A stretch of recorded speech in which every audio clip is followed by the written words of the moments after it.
Ian Parks is a military veteran who has served 5 years in the United States Air Force. While fighting for his country, Ian jumped into the information technology field, becoming a systems administrator.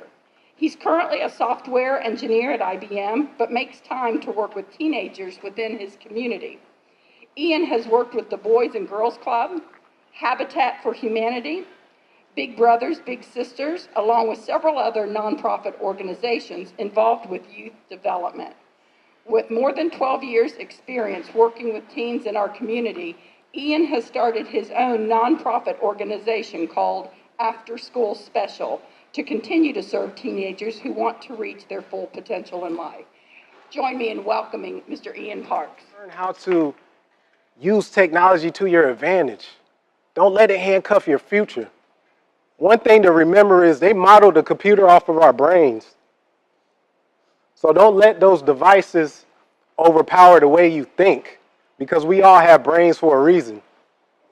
So your addiction to technology can stop you from finding your passion.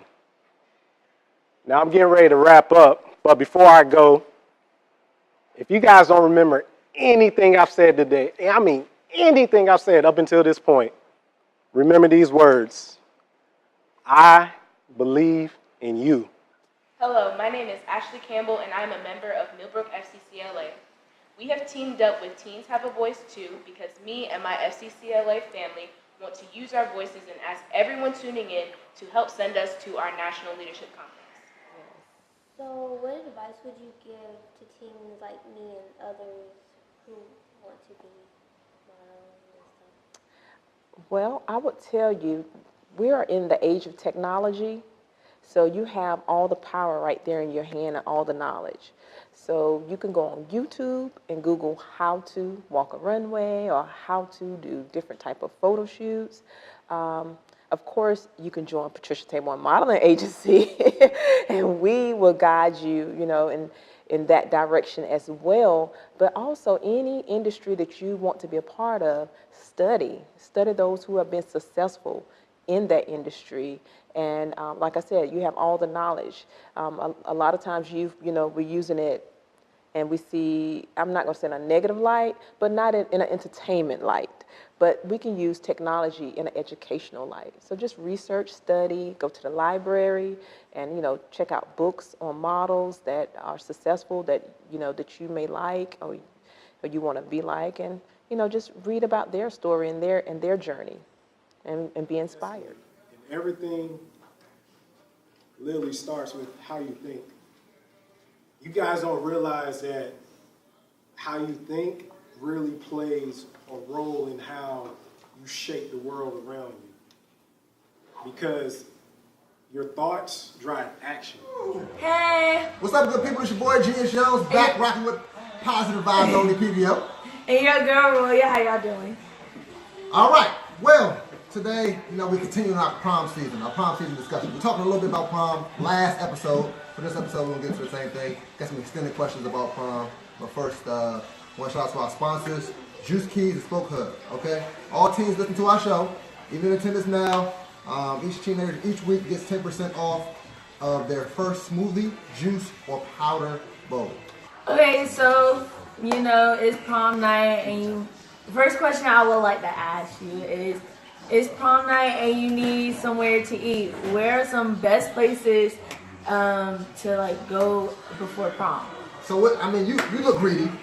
So, you know what I'm saying? I should ask you this question first. You like to eat a lot for free. Yes. So your mom pays for it, right? So what spots do you like to eat at? Like, what's your favorite spot? Ex-prom out of it. What's your favorite spot to eat right now? My name's Jiza Alain. I'm 15, and this is Teens Have a Voice Too. My name is Ayana. I'm 17 years old, and welcome to Teens Have a Voice Too. If you guys think about PTSD, we associate that with what? Military, right? For the most part. So think about all the resources that the soldiers have in today's world. But 150 years ago, they didn't have those resources. How were those people able to function? How were they able to cope with that trauma back then? So we're still healing from it. If you say something enough times, you start to believe it, and it becomes your reality. If people are taught that reality, it becomes part of the culture. If the culture passes that reality to the next generation, it becomes tradition. But history is the part that's being lost. Without history, there's no sense of self. Without history, there's no culture. Without history, there's no tradition. So one thing I would like to encourage you guys to do is preserve your history. I know with all this technology we got in the way it's advancing, you know, a lot of us like to put our faith in this technology, but for those of you who don't do it, I would like to encourage you guys to keep a scrapbook, keep a photo out, because at least that's something tangible that's in your control.